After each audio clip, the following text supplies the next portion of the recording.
უმახიანად უნდა იყოს. დღევანდელი გადაცემა ჩვენ გვექნება გარანტირებულად წარმატებული, გარანტირებულად მაგარი და თუ რატომ ამას გვეტყვის ნიკო? მე გეტყვი. იმიტომ რომ დღეს სასწაული დილა გათენდა, მეგობრებო, დილა გათენდა თუ არა, სამივეს რაღაცნაირად დაგვეუფლა ეს გრძნობა, რომ დღეს იქნებოდა გამორჩეული ყველაზე მაგარი შოუ, რაც კი აქამდე გქონია. და თუ რატომ მაგას მე ახლავა ნიკოლას.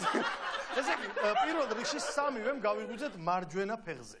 კი ბატონო. ხო, მარჯვენა. სასწაული დამთხვევაა ეს. და მეორე უმთავრესი დამთხვევა. სრულიად შემთხვევით დაემთხვა, რომ დღეს არის ორშაბათი დღე. რას არ გაიგებს კაცი? მე მგონი ყველაფერი გასა ცხადია რომ დღეს ექნება ყველაზე მაგარი შოუ, რაც კი აქამდე გქონია. ჟრიამული და გადავედით ჩვენს მაგირასთან.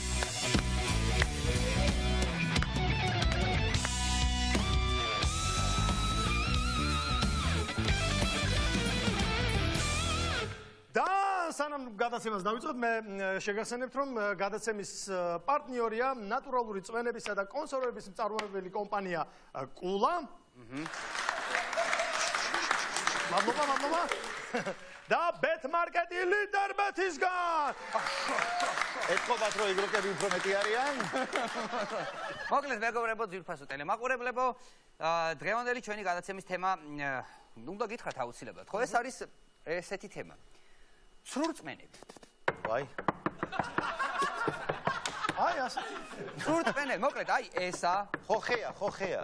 ესა, კიდე არის რაღაცეები ხო არის? მარილი უკან. ხო, დატრიალება რაღაცა. მოკლედ, არის სრურწმენები, რომლებიცაც მაგალითად, მარილი რო დაიპნევა და ჩხუბი მოხდა, ხო? ეს ცნობილი სრურწმენა. ცნობილი სრურწმენა არის ჩანგალი დავარდა. ვიღაც მოვა, ხო, ესეთი ამბავია. ბაყაყს თუ გასრეს. ბაყაყი მოკვდა, მოკალი გაწვიმდება. მე რა მაინტერესებს, ისი ერთ-ერთი ქვეყანა, სადაც როცა ჩიტი გასკლიტავს ბედნიერი სახიდადი ხარ? აი, ეგ საინტერესოა. ეს ლოკალური სრურწმენაა, ნეტა თუ უფრო ანუ ჩიტი. მაგრამ საქართველოში ჩიტებიც ისეთ გაჭირვებაში არიან, რომ აი რომ გასკლინტავენ მაინც აი ვისი მომცემი ხარ ერთი და მე აგზელებ ხო და მოკლედ ჩვენ რახან ესე მოედე საქართველოს და მოკლედ ჩვენ ცხოვრობთ ქვეყანაში სადაც წამს ჩანგლის დავარდნის, ხელის გულის მოფხანის, ქუთუთოს თამაშის, კატის გადარბენის, ბაყაყის გაჭყლეტის და არ გვჯერა მაგალითად რის მაგალითად ის რომ 5G მხოლოდ სწრაფი ინტერნეტია. აი, ჯერა იმის რომ აი ახლა მე თუ აქ ჩანგალი დამივარდება, მე-4 წამყვანი მოვა, აბა რო რატო დავარდა ჩანგალი? 4-იანი. მაგრამ არ გვჯერა არც ერთ სამიდან რომ ეს 5G მართლა ინტერნეტია. რაღაცა სხვა არის. რაღაცას გვიფრენ. რაღაცა სხვა არის ეგ. მე მახსოვს ბავშვობაში ძალიან ბევრი სრუწმენა იყო, შენ თქვის არ იყოს ახლა რო ახსენე ბაყაყი. ერთხელ მოხდა რომ მაგალითად ბაყაყი მართლა მოვკალი, რაც მე ძალიან განვიცადე დღემდე. არ ვიცი ალბათ ნანუკა შოუში ხوار მივიდე და მოყვე ეს ისტორია, იმიტომ რომ ძალიან მაწუხებს და მახსოვს რომ ერთხელ რომ შეესთავთან მიდი გადაცემა. არა, იცი არის 1000-ჯერ გამიჭყლეტია ბაყაყი. მაგრამ ერთადერთი გავწვიდე და იწვიმა. და იმის აი ზუსტად ის დამამახსოვრდა ერთი თავი ალბათ ღმერთი მეგონა, მაგრამ ყველაზე ძალიან აქტუალური რაც იყო, თქვენს გეცნობათ ალბათ ეს სიტუაცია. თქვენ თუ გახსოვთ, ხვლიკი სისხლი რო უნდა წაგესვა სათვალეზე, იმიტომ რომ გოგო დაგენახა შიშველი. აბა რა. ხო, მაგრამ ეგ სრუწმენა არა, ეგ უფრო იმედი იყო, რომ აი ოდესმე შიშო თავს ნახავ. ხო, როდესმე და რა დრო იყო, როდესმე. რაც მე ხვლიკის სისხლები მაქვს, ესე იგი კოლექცია მქონდა სხვადასხვანაირი ხვლიკების და სხვადასხვანაირი სისხლების 700-ნაირი სათვალე, მაგრამ გოგო ერთი 3 წლის წინ ნახე პირველად შიშველი. ანუ ვიდრე გოგომ თვითონ არ გაიხადა ხვლიკის სისხლმა ვერაფერი. არა. რა საშინელი კაცი იყო, ბაყაყები ხო დახოცილიყო, ხვლიკები ხო დახოცილიყო. არა, რაღაცნაირად ვართ ამ რწმენაში ადამიანები სრულშიც, შეშმარიტშიც და ასე. აი, საქართველოში მაგალითად ეხლა დგას ეპოქა, სრულწმენების ეპოქა, პერიოდი დგას. აი, სრულწმენების სეზონი დავარქვათ ამას. სრურწმენები, ეს არის წინა საარჩევრო სრურწმენების რწმენის პერიოდი, კი ბატონო. მაგალითად, რამდენი ესეთ სრურწმენები როგორი ვიცით, როგორც ჩანგალი და რაღაცა. გაშვიდმაგებული პენსია, 5 მილიონი ყველა სოფელს. ხო, არის. უფასო ფული არის. ანუ ახლა ფუთებს თუ კი რამე სრურწმენას გინდათ გაეთამაშოთ, გაიხედეთ, გამოიხედეთ. საუკეთესო დროა. ახლა არის საუკეთესო დროა მისთვის. ისე ეგეც უფრო იმედია ვიდრე სრუწმენა, მოდი ესეც დავაყოლოთ. ხო, მაგრამ არა ძალიან გადგმული გვაქვს სრუწმენებში. აი, ყველა პროფესიაშია, ყველგან არის. ჩემსკენ მაგალითად ეხა მე ხო ფეხბურთელი ვიყავი. ფეხბურთელი იყო, ყოფილი ფეხბურთელი არ არსებობს. ფეხბურთელი არა. საღო არ არსებობს. ღემდე ფეხბურთელი. იმ დარგით. ყოველ შემთხვევაში ჩემი მარჯვენა ბოტასი ყოველთვის, ან ფეხსაცმელი ყოველთვის არის მარჯვენა ბევრად უფრო გაცვეთილი წინ. რატო? დები აქ ეხა ხალიჩაა და აბაკი ხალიჩა დახედა. აი, ზუსტად. აი, თუ არ შეერთ, აქეთ არის უფრო გაცვეთილი, იმიტომ რომ რაც თავი მახსოვს ყოველთვის თამაშის წინ მქონდა ეგეთი რიტუალი, რომ გავიდოდი თამაშზე აუცილებლად ეს უნდა გამეკეთებინა, იმიტომ რომ დარწმუნებული ვიყავი, რომ თუ ამას არ გავაკეთებდი, თამაში არ გამოვიდოდა. და ეხლა შემოგჭა იგი ჩვენ. მე კიდე ყველაზე ლაითი ფორმა ვიყავი, იმიტომ რომ მაგალითად ხო იცით რომ მეკარე უნდა მივიდეს და სამჯერ ძელს მიარტყას, იმიტომ რომ გოლი არ გაუტანო და სულ ძელებს მოხვდეს. მაიცა იმასაც ხო აკეთებს ბალას ხო ძოვთ კასპი. კი, კაცო, ბალახსაც ძოვენ, რომივლენი ჩაღეჭვა. აი ესე ამოწმებენ რაღაცებს, აფურთხებენ, როგორც ჩვენ გავაკეთეთ, ამასაც აკეთებენ, ყველაფერს აკეთებენ, მოკლედ. ისე იღლებიან ოღონდ ამ რიტუალების გაკეთების დროს, რომ თამაში რო იწყება, უკვე ძალიან დაღილებიან. ამიტომა რომ ვაგებთ საქართველოს ნაკრები, თბილისის დინამო, ასე შემდეგ. უამრავი მიზეზი. მე იტყვიან ფიზიკურად მომზადებულები არ არიანო. რიტუალებმა შეგვიწირა ჩვენ. რიტუალებმა. ის თუ გახსოვთ რომ თბილისის დინამო მგონი რა, რაღაც წარუმატებელი თამაშების სერია იყო, როგორც მახსოვს და სტადიონზე ცხარი დაკლეს რა. რას ლაპარაკობ? კი, კაცო, ცხარი. ბიჭო, მახსოვს ნანახი მაქვს რა. მე მაქვს ნანახი სიუჟეტი, სადაც ცხარია მიბმული კარის ბოძზე და ამბობენ რომ ცოტა ხანში დინამოს წარუმატებელი სერია დასრულდება და იქედან ცხარი გიყურებს. ეგრე იყო, მარხულო, მართლა ეგრე იყო. ესეა სპორტული ჟურნალისტები, ესეა ცხარი დაიკლება და გაწყდება ნავსი, დინამოსი. მოკლედ კიდე რა იყო იცი? ნამდვილია რა. ერთი, ანუ ძიმე შემთხვევებიც ყოფილა ჩემს საფეხბურთო კარიერაში, მაგალითად, ჩემი მეგობარი და იგივე ჩემი მეგობარი, რომელიც იყო წარმოიდგინეთ ჩემთან ერთად ოთახში. როდესაც სასტუმროებში ვიყავით ხოლმე, მომზადებელი დღეები ხო ქონდა, ბორები ეგრეთ წოდებული. და ესე იგი, ეს ადამიანი წარმოიდგინე, სანამ წარმატებული თამაშები ქონდა, არ ბანაობდა და თან ფეხბურთს თამაშობდა ძალიან მაგრა. ანუ თითქმის არასდროს წარმატებელი თამაში არ ქონია. არ ბანაობდა, რატო იცი? რომ აი წარმატებული ენერგეტიკა და ტალღა არ ჩამორეცხოდა. აი ამიტომ არ ბანაობდა. ხო, მაგრამ მე რა დავაშავე სასტუმროში რომ ერთად ვარ. ეხლა წარმოიდგინეთ ჩემი მდგომარეობა, ორი თვე ჰეტრიკებს ასრულებდა, დუბლებს ასრულებდა, გოლებს იტანა, მინდოდა რომ საკუთარ თანაგუნდას გოლი არ გაიტანა კარებში, რომ ებანავა ბოლოს ეგ სიტუაცია. და რომ გაიტანს და უნდა ორბის რო ჩაგეხუტოს. ხო, მე ვერ შედებოდი. თან კიდე შორი და რო ხდები ბოდი შეგრობოდი და აუ დღესაც კაი თამაში ქონდა ამას. ხო, და არავინ რო არ ეხუდება 1 მეტრიანი რადიუსით რო ყველანი ერთად აღნიშნავდით, შუაში იყო თვითონ. კიდე როგორი რაღაცა იყო, იცი რომ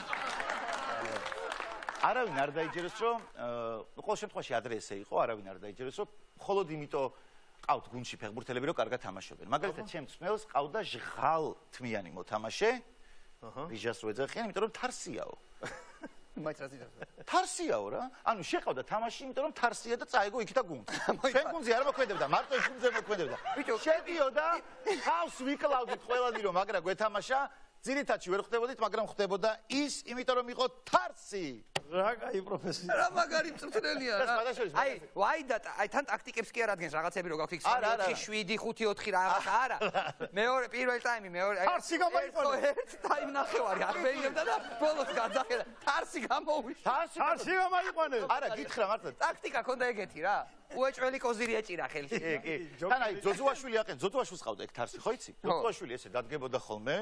დაფასთან და იწყოდა რომ აკანე თოდუაძე მე იყეს ბურჩ ოუთის პორომოშკას პირველი გოლი მასე გევიტანა მეორეში რაფერს დაგვიწყევენ ეგენი შემოტევას შეუყვანოთ მე ჩვენ გელაშვილი დათარსავს მაგათა მე ვიგებ თამაში ეს იყო მთელი ჩვენი ტაქტიკა თარსი აგებული ტაქტიკა ქონდა მართლა გეუბნები კარგია ილო რომ შეიცვალე გადაწყვეტილება და ფეხბურთელობა ამ პროფესიაში წამოვედი ხო აქეთ წამოხვედი მოკლედ სრულწმენა ესეთი რაღაცა არის ხო მოკლედ ნუ ახ გარდა ჩანგლისა და რაღაცეებისა კიდე არის ალბათ ყველაფერი სრულწმენა არის ის წამს და სინამდვილეში ისე არ არის ხო ხო ესე გამოდის კი ბატონო ზუსტად ანუ მე შენი ჯერა შენი წამს მაგრამ შენ სინამდვილეში გატყუებ სრულად წამს ხო ხო და აი ესეთი ჟანრი ძალიან პოპულარული ჟანრი რომელშიც მე მგონი ყველაზე მეტი მიმდევარი ყავს ამ რაღაც სრულწმენას არის ასტროლოგია.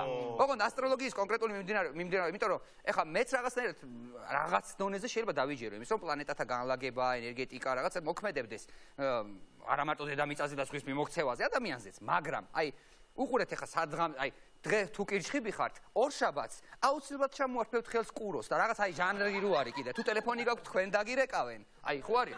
ეს ეხლა რაღაცა სისულელეში გადასული სრულწმენა გონდა. ხო, რა თქმა უნდა, ხო, რო გეტყვიან, რომ სამშაბათს კუროებს გირჩევთ, არ წააგოთ 100,000 კაზინოში. ხო, ნუ საუკეთესოდ რო 4 შაბათი. ხო და ნუ მოკლედ ეს რაღაცა სრულწმენასთან მიდის ეს ძირითადად ეს ასტროლოგია ამბავი. და აი ვინც ახსენე ეხლა თუნდაც. ხო. საგარი. ნომერ პირველი ასტროლოგი, ჩვენი ნომერ პირველი ასტროლოგი ბატონი მიხეილი. ბატონი მიხეილი, რომელიც ძალიან საინტერესო ადამიანია. მე პირდაპირ გეტყვით, რომ გარდა იმისა, რომ თავისი საქმის ნომერ პირველი პროფესიონალია, ხო? გარდა ამისა, ის არის უნიკალური ადამიანი არა მარტო ჩვენს ქვეყანაში, მთელს მსოფლიოში. კი ბატონო. ის არის მთელს მსოფლიოში, მე ვფიქრობ, ერთადერთი გარდაცვლილები ვიღაცები არიან, მან იცის, მე ზუსტად არ მახსოვს. ერთადერთი ცოცხალი ადამიანია თვითონ, ვისაც პირდაპირი კავშირი აქვს უცხო პლანეტელებთან. რას ლაპარაკობ? აი წარმოიდგინე, ქვეყანაში ყავს ადამიანი, რომელიც პირდაპირ ხვდება უცხო პლანეტელებს, რა. პირდაპირ ესაუბრება მას, სიგნალი კი არ მოსდის და ურეკავენ და წერილი. არა. პირდაპირ ხვდებიან ერთმანეთს, რა. ერთად გამოდიან პახმელიდან. ვიდეოში შეგვიძლია ვნახოთ ვიდეო, როდესაც ხო, აი ვიდეო ვნახოთ ვის და როგორ ხვდება ბატონი მიხეილი და სად ხვდება ამასაც გვეტყვის. ორი შეხვედრა ჰქონდა რუსთავში, ეს 90-იან წლებში. კლასებია გარკვეულწილად ყველაზე ხშირად ვინ ჩამოდიოდა საქართველოში იმ პერიოდში, ეს იყვნენ მარსიანელები და იუპიტერიანელები და ორივეს ჰქონდა შტაბ-ბინა მთვარეზე, გაყოფილი აქვს წყვილს შორის მთვარე. არავინ არ ხუმრობს, აქ მასხარა არავინ არ არის რა. ეხლავე შევთანხმდეთ რა. ადამიანი გეუბნებათ რომ ვიღაც გაურკვეველ უცხო პლანეტელებს კი არა, რო ვერ გაიგებს, საიდან მოვიდა. მარსიანელები და იუპიტერიანელები. სად არის შეხვედრა? რუსთავის ავტოდრომზე. იქ ხვდებიან ერთმანეთს. ვათაშორის მანქანას არ შევ. ანუ წარმოიდგინეთ, სოფლიოს ყავს ადამიანი, რომელიც პირდაპირ კავშირს ამყარებს იუპიტერიანელებთან და მარსიანელებთან და ჩვენ რაღაცებს უშვებთ რაღაცა მასკის თანამგზავრად, ეძებთ სადღაც სიცოცხლე სიგნალებს ველოდებით. ჩვენ აი ესეთი ადამიანი რა ვნახეთ. ჩვენ ხომ ვნახეთ უცხო პლანეტელები რუსთავში. რა როდის ნახეთ უცხო როგორ არა? რა უცხო პლანეტელები. როდის ნახეთ? აი რაღაც საშინელება რომ მომაწევინეს. აი ეგ სხვაჟანრი იყო ვანიკო. ეგ სხვაჟანრი იყო, მაგრამ ჩვენ მაგის არ გვიჯერა, აგერ ხომ მიხვდი რაშიც არის საქმე. თქვენ არ გეგონოთ რომ მიხეილ საგარელი მარტო აქ არის ხოლმე სტუმრად. მიხეილ საგარელი იუპიტერზეც არის ხოლმე სტუმრად როგორც დედამიწელი. ანუ იქაც ესთან ჩვენი შოუშია დედამიწელი მიხეილ საგარელი. დედამიწელიანელი ალბათ. დედამიწელი. ხო, და წარმოიდგინე რომ შედის შოუში იქ იუპიტერზე და ყვება, იქაც მიყავს სხვადასხვა გადაცემები და იქ ყვება ხოლმე ასევე. არის ესეთი ძალიან საინტერესო ამბავი. მაგრამ თავარი სრულწმენა მე მაინც ორი სამსახური აქვს რა, ერთი იუპიტერზე, ერთი აი დედამიწაზე. თავარი სრულწმენა მაინც გონია რა ჟანრი, იცი? აი ეს ჯადოქრები, ჯადოსნები, ჯადო გავრცელებულია საქართველოში და საერთოდ რაღაცა ასე გავსვე მთელ სოფლიოშია, მაგრამ ჩვენთან ყავის. საქართველოში მაგრამ ხოთშია ასე ვთქვათ. კი, ძალიან. გამავლობაში. ხო ხვდებით რას გულისხმობთ მეგობრებო, ვიღაცამ რომ ვინი აჭამა. ანუ მაგალითად, როდესაც ქმარი რაღაცა უღლუტობას ჩაიდენს, უფრო ადვილია დააბრალო ვირის ტვინს, ვიდრე მის ტვინს რა. რა თქმა უნდა. ბევრად. ქმარმა იცუღლუტა, ეგ როგორ იცუღლუტებდა, ვიღაცამ ვირის ტვინი აჭამა. შეაძლია. და ეს მას აი მასალა საიდან უნდა იშოვა? აი ჯადოქართან მიდიხარ და ეუბნები და გეუბნება რომ მომიტან ერთ ვირის ტვინს 300 გრამი. ერთი ხმელა ყვავის ფეხი. ხმელი ყვავის ფეხი. ხო, ხმელი. და რაღაცა ამდაგ. აი ეს ინვენტარი თუ რაღაცა სიგოიმე გემოვნებით. საიდან მოვიტანოთ? არ ვიცი. მეგეთ და გავხსნათ ჯადოშოპი. ჯადოშოპი. ონლაინ რა, ჯადო მაღაზიაში შედიხარ ეგრევე. მგლის ქონია, ვირი. ეს ახლა ხუმრობს რო დააკვირდეთ, მაგრამ ძალიან მაგარი ბიზნესია დადო. წარმოიდგინეთ საქართველოში რო იყოს რაღაცა ჯადო მარკეტი რა. სადაც მიდიხარ და რა ჯადოებისთვის რა ისინი გჭირდება ინგრედიენტები, ის იყიდება. თან შეიძლება გამოძახებით გააკეთო. ჯადოდი მივერიგის. ხო, იმიტომ რომ ახლა ხო ხდები, გამოიძახებ ჯადოს, მოგივა სახში შეფუთული ყვავის ფეხი, რო გახსნით ჭკუაზე რო არ ახარ, რო ელოდები ძალიან დიდი ხანი. ჩვენ ახლა ვზივართ, აქ შედვართ, ვაზღანდარობთ, ხო? დავსხით, აქ ვაზღანდარობთ რაღაც სრულწმენებზე, მაგრამ არიან ადამიანები, რაზეც ახლა ჩვენ ვიცინით, ხო? ვიღაცისთვის შეიძლება, არ ვიცი, მე მტკივნეულიც იყოს, იმიტომ რომ მაგრად ჯერათ ამის. მე მაგალითად ერთ-ერთ ტელევიზიაში რა, ერთ-ერთ ჩვენი მეგობრის ეთერში ვნახე, გია ჯაჯანიძე, ჩვენი ძმა და მეგობარი. გიას ჰქონდა ესეთი ძალიან საინტერესო სიუჟეტი ერთ-ერთ არ მახსოვს სად იყვნენ, მგონი გურიაში თუ სადღაც იყვნენ. გია ჩადის თავის გადამღებ ჯგუფთან ერთად და ის გვეუბნება რომ აქ ძალიან საინტერესო ამბავი ხდება. მართლა არ ხუმრობ. ეზოში დგას, ხო, მაინც გაგახსენდება, არ არსებობს. ანუ თუ ნანახი გაგახსენდება. ეზოში დგას, სადაც კიდევ ვიღაც ქალბატონია, ადგილობრივი ქალბატონი ამასთან ერთად და ეკითხება. მოდით აი ამ ქალბატონს ვკითხოთ, რა ხდება აქ, როგორც ის ამბობს, ამ ეზოში, ამ სახლის ქვემოთ დამარხულია უძველესი ქალაქი. ეზოა რა, მოკრძალებული საკაიფო ეზოა რა, კარგი ეზოა. ამ ქალს მოიხმობს, შემოდის ეს ქალიც და ეკითხება, აბა გითხარით რა ხდება თქვენ ეზოში? ეს ქალი დადის. დიახ, აი აქ არის დამარხული უძველესი ქალაქი. აი ეს მე ვიცი, მე სიზმრა მომდის ნიშნები, სიგნალი მომივიდა, სიზმარი მომივიდა, აქ არის უძველესი ქალაქი დამარხული, ეზოზია ჩვენებს. ქალაქია აქ დამარხული. აი აქ არის ნავთობი. აი აქ არის ნავთობი რა. რა თქმა უნდა, წამყვანი სრული სერიოზულობით ამ ძალიან საინტერესო ინფორმაციას მიუდგება და ეძებენ ისინი დამარხულ ქალაქს. ესე იგი თქვენ დარწმუნებული ხართ, რომ აქ მართლაც დამარხული ქალაქია? კი, რა თქმა უნდა, კაცო, სიზმარი ვნახე, ხო გეუბნებით, მეტი რა გინდა. შემოდით ბიჭებო. და შემოდით ბიჭებო, რას ნიშნავს? ისი ჩვენ შეგვიძლია ახლავე გავთხაროთ და ვნახოთ ეს ქალაქი როგორია. შემოდის ვიღაცა ორი ტიპი ნიჩბებით. ბარი, ხო იცით, აი ნიჩაბი და ბარი. იწყებენ თხრას. აი ესე ხდება რა? წავიდა პროცესი, სად არის ქალაქი? აი აქ არის ქალაქი. თხრიან რა. ეძებენ ხო, ქალაქს. არაფერი არ მოდის, რაღაც სკანირება და რას ისე ჩოთქის გადაცმა. აბა დასხენი ჩაბი. ესენი უთხრა, ეს ელოდება, როდის გამოჩნდება პირველი რაღაცის სახლის სახურავი ალბათ. ეს ტიპები სადღაც წელამდე ჩადიან რა. ანუ სიუჟეტი მიდის და ეს თხრიან რა, კარგად იმუშავებენ, სადღაც მუხლზემოთ არიან ჩასულები და ამ დროს ვიღაც ხალი მოდის კიდე ეზოსთან. რა ხდება აქ აკითხულობ? ქალბატონო, იცით ჩვენ დამარხულ ქალაქს ვეძებთ. რა დამარხულ ქალაქს, კაცო? რა გინდა ქალო, ეხლა ეს ქალი ეუბნება იმ მეორე ქალს. რატომ მოყავს ეს ხალხი? რა გინდა რატომ მოყავს? ჩემი ეზოა ესა. რა შენი ეზოა მი ქალაქია აქ დამარხული. ანუ ერთი ქალი იყო, რომელსაც ეს იზმრებოდა თუ ელანდებოდა, რა იყო ქალაქი დამარხული. წავიდა წამყვანი მთელი გადაცემით და ჯგუფით ამ ქალაქის ამოსათხრელად. ამ დროს მოვიდა მეორე ქალი, რომლისაც არის სინამდვილეში ეს სახლი. აქ ყვაწყდა ერთი ამბავი. აქ არ დამთავრდა ყველაფერი, ამას დაემატა პატრული. პატრული მოდის, მთელი ამბავი მოდის და აი ესეთ საშინელებას დასასრული ყველაზე ცუდი ის აქვს, რომ დღემდე ეს ქალაქი ისევ დამარხულია ამერიკაში. არ ვიცით ეხლა. ასე წინ გვაქვს ეგ სიამონება, ხო, რომ აღმოაჩინოთ. წავიდეთ, ჩვენ შეგვიძლია სამი წავიდეთ. აუ, ისე მართლა. წავიღოთ და გავთხაროთ ის ქალაქი გეუბნები. მაგის გამოტყობა არ შეიძლება. იქნებით მაგის ასე გამაზვა. კიდე იცი რა არის? ანუ ეხლა ჩვენ კი ხუმურობთ ამ თემებზე, მაგრამ რამდენი რამე არის ცხოვრებაში, რაც მომხდარა მართლა აუხსნელი რო არის. ანუ მარტო საგარელმა რო იცის რა. აი მე მაგალითად შემემთხვა ეგეთი ისტორია.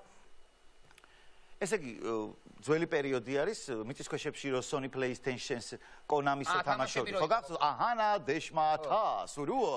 აი პერიოდია რა. იჰამაშუნე. აი მაგას თამაშობდი. ხო, იაპონური დიქტორი იყო მაშინ, ხვდები რა და იაპონური შუთუნ და აი მაგამ ბავშვია.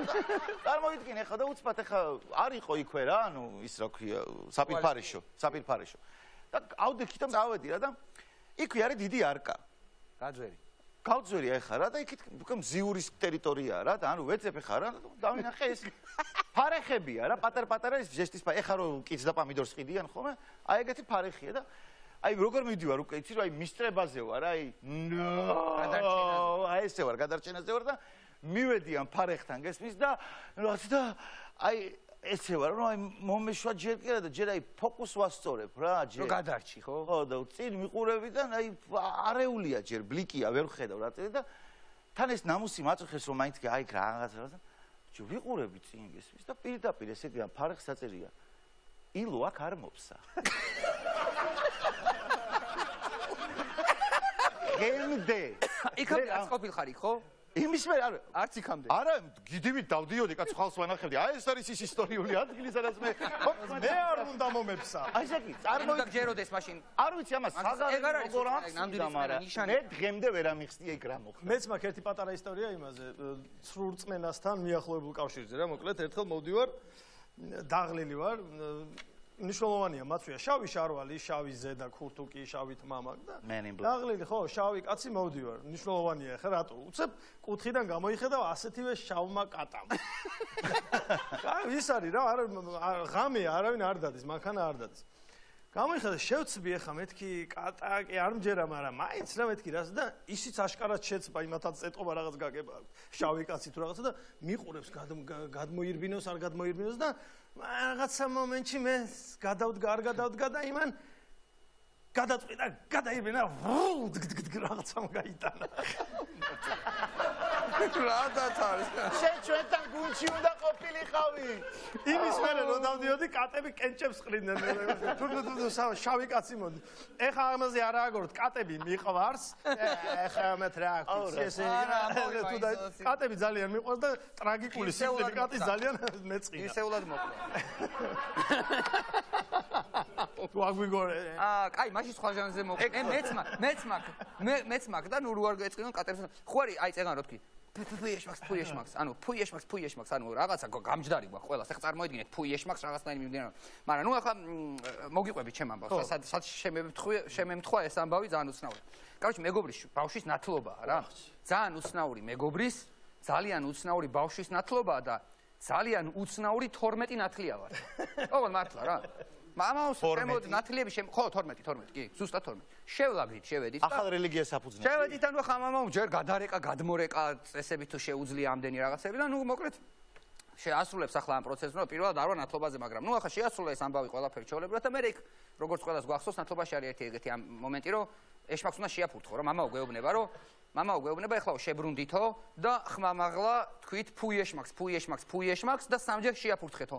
ნუ შევტრიალდით ფუი ეშმაკს, ფუ დავბომბეთ. შემოვტრიალდით, მამაო გვეუბნება. შევასრულეთ მისია. ახლა მორალს გვიკითხავს, რატო ვაკეთეთ ეს ყველაფერი. ეხლა თქვენ მომისმინეთო, ნათლიები ხო ხართ უყველაო. თქვენ ეხლა იცით რა გააკეთეთო? სამჯერ ხო შეაფურთხეთ ეშმაკს, კი მამაო, კი ყველამ შევაფურთხეთ. ხო და იცოდეთ თუ ეშმაკი ყოველთვის ებრძვის ადამიანსო და თუ თქვენ აქამდე უბრალოდ გებრძოდა თუ ეშმაკიო. ახლაო, შენ წარმოიდგინეო, თან თვალებში მიყურებს. შენ წარმოიდგინეო ეშმაკი თუ აქამდე გებრძოდაო, ეხლა შენ რო სამჯერ სახეში შეაფურთხე ეშმაკსო, ახლა როგორ გებრძვის ამის მერეო და როგორ უნდა იყო, როგორ უნდა იცხოვრო, მეუბნება და ბიჭო პირველად გავიაზრე ეს რას მეუბნება. ვეღარ გავიგე რა ვქნა და იმან ახლა გააგრძელა რაღაც თავისის. მეთქი მამაო მოიცა ერთი წუთი. რას მერჩოდი, რა გინდოდა მეთქი. მე ჩემთვის ვიყავი ეშმაკი თავისთვის იყო. არაფერი ერთმანეთთან შეხება. რას მაფურთხებინე მალანძღინე. რას გადამკიდე. ეშმაკის გადაკიდება მინდოდა მეთქი და პირველი რაც მოხდა თვითონაც გაეღიმა, მაგრამ მე მაგანაც რომ გაიაზრა, გაგვაძევა 2 ნათლია და 10 დარჩენენ ნათლობაზე. აი ესეთი ამბავი მომივიდა ეშმაკის შეფურთხებასთან დაკავშირებით. ასე მომივიდა. მაგრამ მაინც იმ ბავშვის ნათლია ვარ. შარი აი კიდე. ისე სხვათა შორის მე ცაგარელზე დღეს ბევრი ვისაუბრეთ. ცაგარელმა მომიყვა მართლა რომ სატურნელი მიიყვანა მიკროსაფინანსშიც და არ დაუმტკიცეს. სესი არ დაუმტკიცდა? მართლა? ცუდი ისტორია ქონდა. საით თავისთან. ხო, თავისთან. მოკლედ, ეხლა ცაგარელი იყო თავდები. მე მეგეთქვით ეხლა ერთ რამეს, რა ჩვენ იმდენი ვიღაც ვახსენეთ, იმდენი რაღაც ჯადოები ვახსენეთ. ისეთი რაღაცებზე ვილაპარაკეთ. ალბათ ძალიან ბევრი ადამიანი შეიძლება ტელევიზორთან უკვე უკაკუნეს ხელი და ფუფუები გააკეთეს, ისეთები ვახსენეთ და მოდი მეგობრებო, ჩვენ ხო მეგობრები ვართ არა? რახან ეს ვისაუბრეთ. პასუხისმგებლობაც ავიღოთ. ხო, თვალი არ გვეცეს ბატონო, კი ბატონო. ავიღოთ ჩვენს თავზე ეს პასუხისმგებლობაც, რომ ამ ადამიანებს, ვისაც ეხლა ასე ვთქვათ, ცოტათი შეიძლება დაუბინძურეთ ტელეეკრანებიდან ეს რაღაცები, ხო? ხო, ენერგეტიკა. ისე დავემშვიდობოთ, რომ გამოვულოცო. არა, ვართ ვალდებული, რომ ერთი კარგი გამოლოცვა ჩვენს მაყურებელს არ ეკუთვნის. ვალისესა, გალასუმის, მადისასა, გაგილოცავ თვალისასა, გუდისაო, სიყვარულის გულისაო, კიდევ თავარი ბიჭები გიყავსო. კარგი მხოლოდ თქვენსკენ იყო, სუდი იქეთ გაგვიდესა, ალისესა, მალისესა, გილისესა, გილისესა, სისისესა. ირიკა მოკლედ, ასია ჩემო მეგობრებო. ამით მონოლოგი დასრულებულია. შევხვდებით